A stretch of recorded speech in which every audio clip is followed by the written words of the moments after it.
सारी प्रार्थना प्रभु यीशु मसीह के सामर्थ्य नाम में मांगते हुए चर्च जोर से बोले आमीन।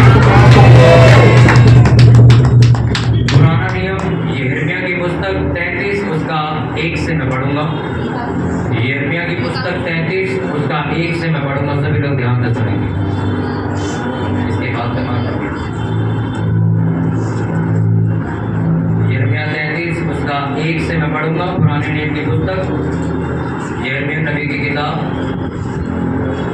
और सभी लोग ध्यान से सुनेंगे।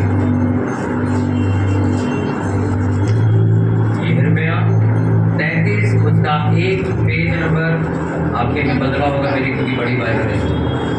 यिर्मयाह की पुस्तक पुराना नियम 33 उसका 1।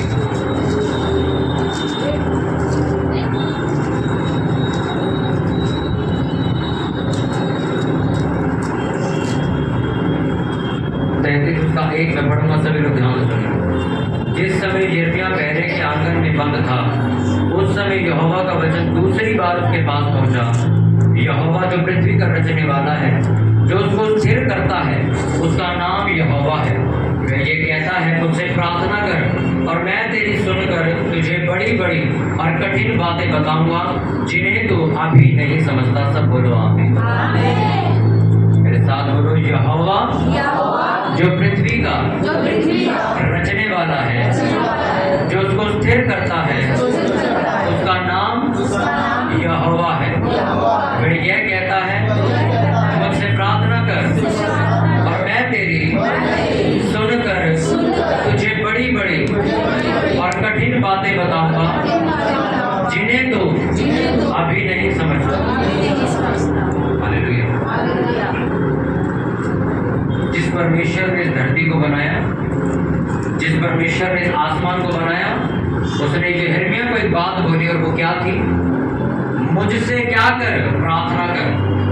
लिखा, अगर तू मुझसे प्रार्थना करेगा तो मैं तुझे वो बातें बताऊंगा जो आज तुझे समझ नहीं आती, जो भेद की बातें हैं, छुपी हुई बातें हैं और कठिन बातें हैं। कब समझाऊंगा? जब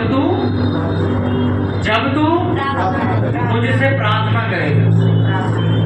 सिर्फ प्रार्थना करेगा नहीं, यहोवा से प्रार्थना करेगा तब। प्रार्थना दुनिया में सारे लोग करते हैं। उसने कहा, जब तू उस परमेश्वर से प्रार्थना करेगा जिसने आसमान बनाया, उस परमेश्वर से जिसने इस आदमी को बनाने की जिम्मेवारी उठाई है। लिखा, जब तू उस परमेश्वर से प्रार्थना करेगा, तुझे गहरी भेद की बातें बताई जाएंगी, कठिन बातें जो आज तुझे समझ नहीं आ रही वो भी तुझे बताई जाएंगी। ऊंची बात में बोलो आमीन। आज भी जब आप किसी परमेश्वर के दास से मिलते हो या किसी पास्टर से मिलते हो, ऐसा कैसे हो सकता है कि वो आपको वो बातें बताता है जो आपने सोची नहीं कभी? प्रभु यीशु मसीह ने जब अगले दिन पकड़ने आने वाले थे उनको, तो रात को चेलों को जाके क्या शब्द बोले थे? प्रार्थना करो कि तुम परीक्षा में ना पढ़ो। अब सुनो, अगले दिन चेले परीक्षा में पढ़े कि नहीं पढ़े? हाँ के ना? सारे चेले जब यीशु मसीह को पकड़ा तो भाग गए, कोई खड़ा नहीं हुआ। जब पतरस से पूछा गया कि तू प्रभु यीशु मसीह को जानता, तो उसने 3 बार प्रभु यीशु मसीह का इनकार कर दिया। अच्छा, ये बात पहले से किसने बताई थी? प्रभु यीशु मसीह, कि तुम प्रार्थना करो, सो मत, कल तुम कहीं परीक्षा में ना पड़ जाओ। अब आप मुझे बात बताओ, प्रभु यीशु मसीह को ये मालूम कैसे पड़ा कि कल ये लोग परीक्षा में पड़ जाएंगे? अब आप बोलोगे वो परमेश्वर ऐसे नहीं, क्योंकि प्रभु यीशु मसीह उस वक्त प्रार्थना कर रहे हैं, उनको मालूम था कल क्या होने वाला। भेद की बात। आप पहला शमूएल और दूसरे शमूएल की किताबों को पढ़ो, उसमें आप एक चीज कॉमन देखोगे कि हर लड़ाई पर जाने से पहले दाऊद को यह मालूम होता था मुझे कैसे सामने आ रहे लोगों को हराना है। उसे पहले से पता होती थी बात। उसको जो स्ट्रेटेजी है, जो टेक्निक उसे बनानी है, जो तरीके से उसको हराना, उसको पहले से मालूम थी, उसको पहले से पता थी। कैसे? बाइबल बताती है दिन में 7 बार वो यहोवा परमेश्वर के सामने चला जाता था। वो पूछता था परमेश्वर से, कैसे मैं लड़ने जाऊं? और बाइबल में लिखा, यिर्मयाह, जो अभी आपने पढ़ा, यिर्मयाह की पुस्तक में उसमें क्या क्या लिखा है, मुझसे प्रार्थना कर, मैं भेद की बातें जो छुपी हुई है किसी को नहीं पता तुझे बताऊंगा। ऐसी ऐसी कठिन बातें जो किसी को नहीं मालूम मैं तुझे बताऊंगा। कितनों को बात समझ आएगी? दाऊद को पहले से पता होता था कि वो सेना किस रास्ते से आ रही है, कितने घुड़सवार उनके पास हैं, वो कैसे लड़ते हैं, उन्हें मैं कैसे हरा सकता हूँ, कौन से तरीके से मैं उन्हें हरा सकता हूँ। दाऊद को ये बात पहले से मालूम थी। कितनों को बात समझ आ रही है? अपने पड़ोसी को बड़े ध्यान से सुनो। ये बातें किसने बताई उसको? परमेश्वर। नबूकदनेस्सर राजा एक आज्ञा देता और क्या कहता है कि अगर तुमने मेरे सपने का अर्थ नहीं बताया, क्योंकि वो बताने से मना कर देते। वो कहता है जितने शास्त्री, जितने गुरु, जितने अपने आप को प्रधान समझते हैं सबको मरवा दो। दानियल को बात मालूम पड़ती। दानियल राजा के पास जाता है, उसको कहता है मुझे एक रात की क्या दे, मोहलत दे, एक रात का टाइम दे, मैं कल तुझे आके तेरा सपना भी बताऊंगा और तेरे सपने का अर्थ क्या वो भी बताऊंगा। राजा ने बोला ठीक है, एक रात का तुझे मौका देता हूँ, जा। क्या किया था दानियल ने आके? अगर दानियल की पुस्तक पढ़ी है क्या किया था उसने आके अपने दोस्तों को, तीनों को पता क्या बोला था? आज रात प्रार्थना करो, मैं भी प्रार्थना करूंगा। स्वर्ग के परमेश्वर से ये प्रार्थना करो कि वो सपना जो उसने नबूकदनेस्सर को दिखाया वो हमें पता चले, उसका भेद हमें पता चल जाए। उसने कहा, तीनों लोग, चारों लोग बैठ के प्रार्थना करने लगे और दानियल की पुस्तक में लिखा कि रात के समय परमेश्वर आए और सपना बता दिया क्या दिखाया, सपने का मतलब भी बता दिया उन्हें। और अगले दिन जब नबूकदनेस्सर राजा के सामने दानियल ने जाके सारा सपना बताया, अर्थ बताया, बाइबल बताती उसने अपना ताज उतार के जमीन पर रखा, उसके आगे सर झुकाया। उसको सर सिर्फ उसी के आगे झुकाया जाता था, जैसे कोई देश में राजा है तो सारी प्रजा राजा के आगे सर झुकाएगी बस। लिखा राजा ने दानियल के सामने सर झुकाया था। दानियल कौन था? वो कोई राजा का बेटा नहीं था, वो एक बंदी बनाकर लाया गया एक कैदी था, उसको जंजीर बांध के लेके आए थे। राजा ने उसके सामने सर झुकाया क्योंकि उसने क्या बोला अगले शब्द में, इतना खतरनाक भेद आज तक कोई नहीं बता पाया, मैं तुझे अपने देश का इतना बड़ा मंत्री बना दूं। कितनों को बात समझ आई? यूसुफ के बारे में आपने पढ़ा उत्पत्ति की पुस्तक में, दो कैदी जेल में उसके साथ बैठे हुए, एक कहता मुझे ये सपना आया, एक कहता मुझे ऐसा सपना आया। उन दोनों का अर्थ वो बताता और अर्थ बताने के बाद उन दोनों के साथ वैसा ही होता है। जब राजा को सपना आता तो वो कहते हैं तेरी जेल खाने में एक आदमी बैठा जिसको सपने बताने का वरदान मिला हुआ, उसको बुला के लाओ। बाइबल बताती, उसने बता दिया कि 7 साल तेरे बरकत वाले फसल उगेगी और 7 साल तेरे देश में उजाड़ चलेगा। उसने ऐसा गहरा भेद जब बताया तो राजा ने क्या किया, उसको प्रधानमंत्री बनाया अपने देश का। अब ये सारी बातें मैं आपको क्यों बता रहा हूं? पतरस के पास दोनों हस्बैंड वाइफ आते, हमने इतने में 5 लाख की ही जमीन बेची है। वो कहता 5 लाख की नहीं, 5 लाख की नहीं, तुमने 10 लाख की जमीन बेची, तुम 5 लाख छुपा के आए। कैसे पता चला पतरस को? फिर से मेरे साथ रिपीट करो, बोलो तू मुझसे प्रार्थना कर, मैं तुझे गहरे भेद बताऊंगा, वो बातें जो किसी को समझ नहीं आती, कठिन बातें मैं तुझे बता दूंगा। इन सभी लोगों को ये बातें कैसे मालूम पड़ी? प्रार्थना करने के बाद। अभी सोचो हम 1-2 हस्बैंड वाइफ पीछे आते मिलने के, हमारे बच्चे बहुत ज्यादा रोते, इनके लिए प्रार्थना करो, और मैं प्रेयर ही करने लगा था उनके लिए। तो उसी वक्त परमेश्वर ने बोला बच्चों की प्रेयर नहीं करनी, इन दोनों से पूछे कितना लड़ते। और जब मैंने पूछा तो कहते हाँ लड़ते तो हैं। तो परमेश्वर ने बोला ये लड़ने का जो प्रभाव है वो बच्चों में जा रहा है, चिड़चिड़ेपन का, इनको पहले अपनी लड़ाई बंद करनी होगी। कितनों को बात समझ आ रही है? हालेलुया। आज आपको ये बात समझनी होगी कि जितने लोग प्रार्थना करते हैं ये सारे वो लोग हैं जो आपके भेदों को जानते हैं। आप कंफ्यूजन में आओगे, मेरी कमाई बचती क्यों नहीं, या मेरी कमाई में बरकत क्यों नहीं, ये क्यों नहीं। एक पास्टर से जैसे आप मिलते हो, एक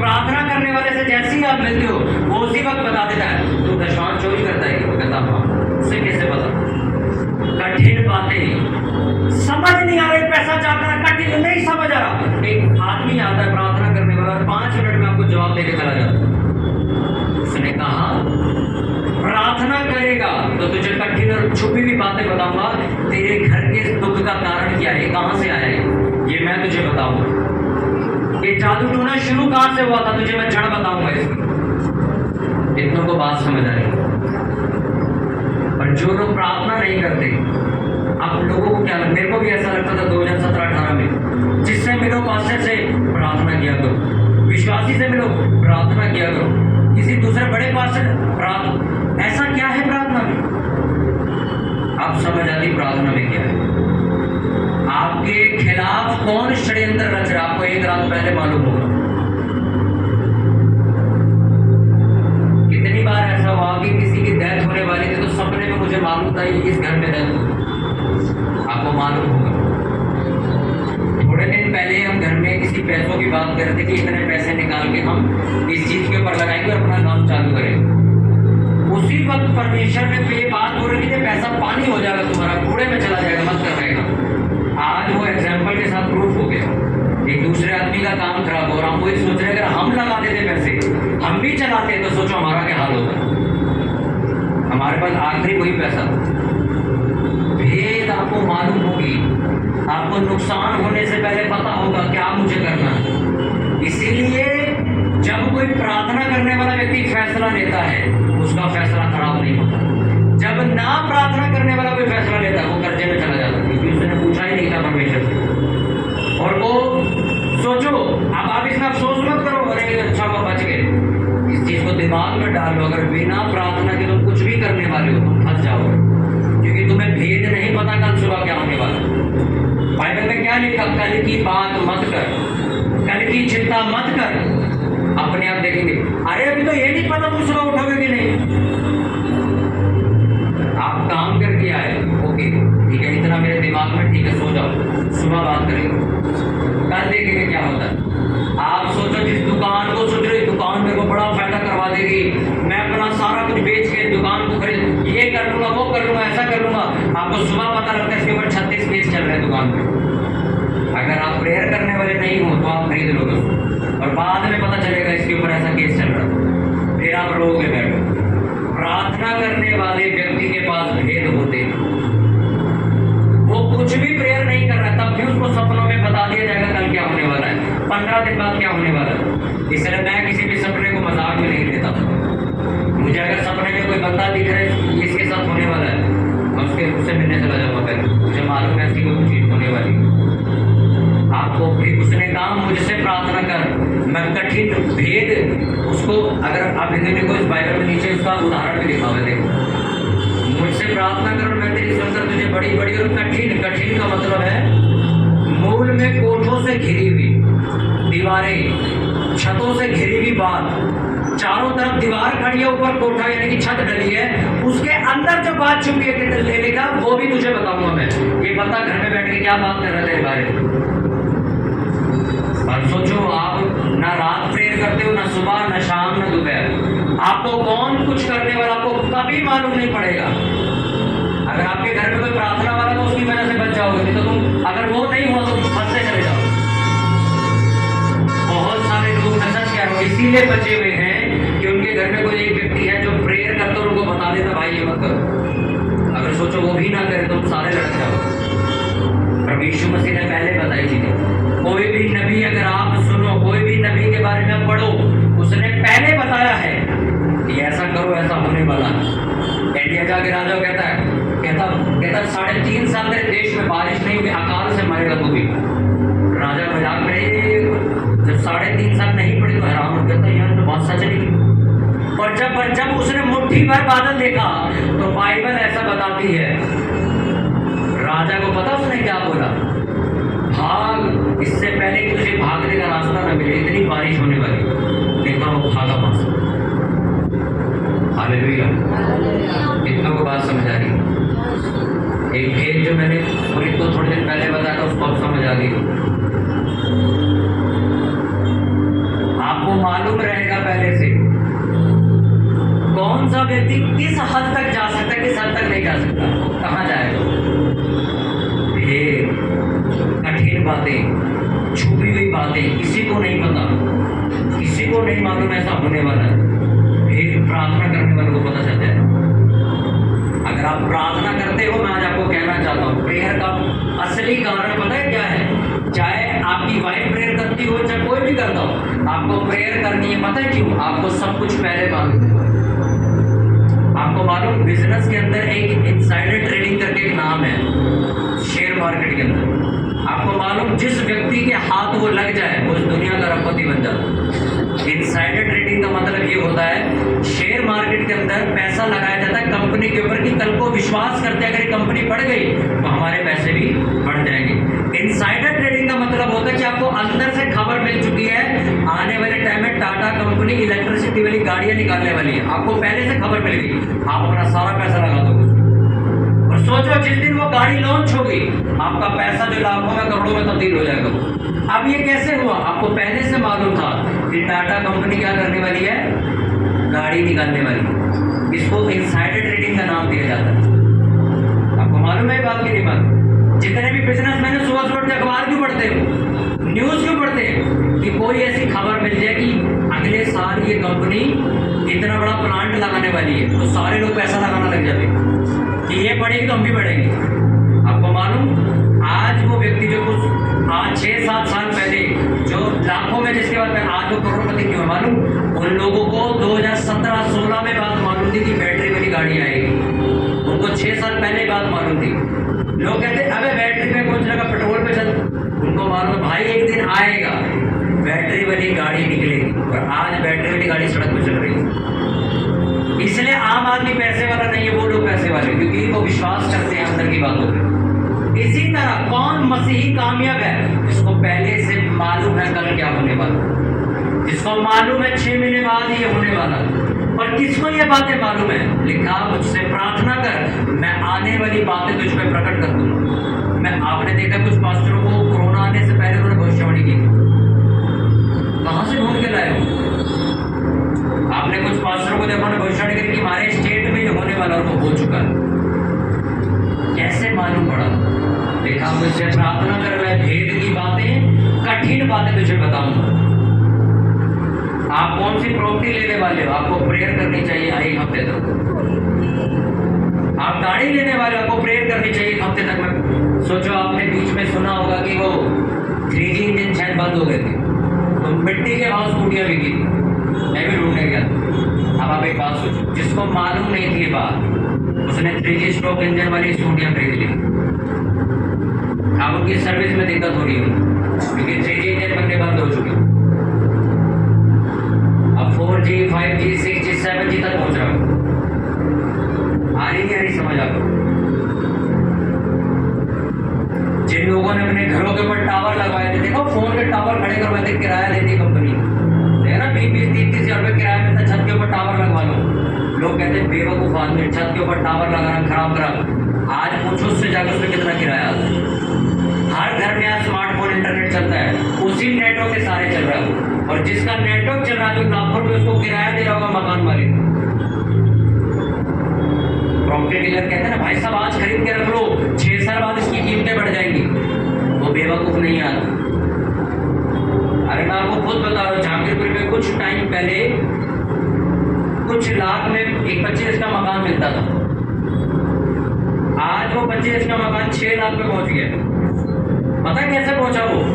आप नजर मारो, इधर भी मेट्रो आ गई है, इधर भी मेट्रो आ चुकी है, इधर भी मेट्रो आ गई है, वहां भी मेट्रो बन रही है, कीमतें 2 लाख ऊपर चलेगी, अभी और चल गई। बुराड़ी की कीमत सुनी आपने? लाख रुपए के आसपास गज चल रहा है वहाँ पे इस टाइम, और वहाँ पे कोई पूछने तक नहीं जाता था किसी को। वहाँ पे कहते थे मिट्टी कुछ है नहीं बुराड़ी में, आज जाओ लाख रुपए गज मिल रहा है वहाँ पे, 1 गज।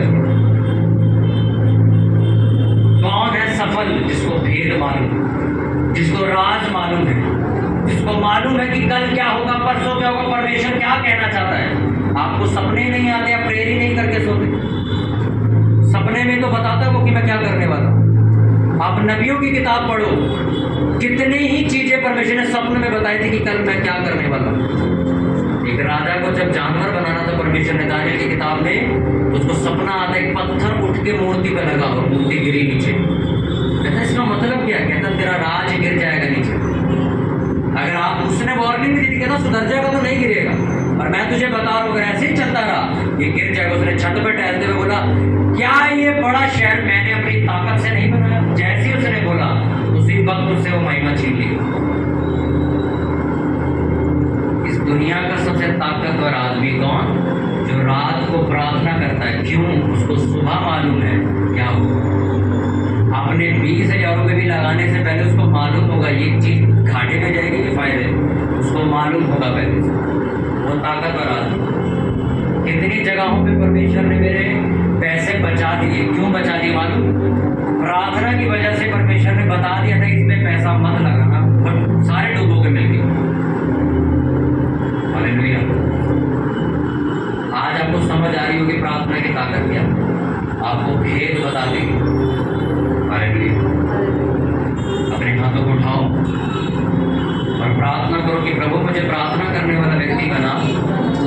मैं कोई काम करने से पहले एक प्रार्थना जरूर करूं परमेश्वर। मैं रात की प्रार्थना करने वाला व्यक्ति बनूं। मैं सुबह उठ के प्रार्थना करूं प्रभु। मैं शाम में प्रार्थना करूं। मैं जहां जाऊं प्रभु प्रार्थना मेरे मुंह में चलती रहनी चाहिए। प्रभु मुझे प्रार्थना करने वाला मनुष्य और मिस्त्री बना परमेश्वर। प्रभु तेरे वचन में लिखा कि अगर तू मुझसे प्रार्थना करेगा तो वो बातें तो किसी को समझ नहीं आती मैं तेरे को समझा दूंगा।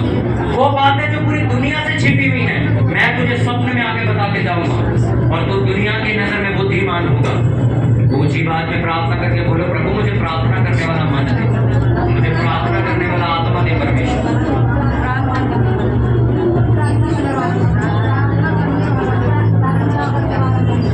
प्रभु को अपने हाथों को उठाओ। Thank you Lord Jesus. धन्यवाद पवित्र पवित्र सर्वशक्तिमान। अपनी जगहों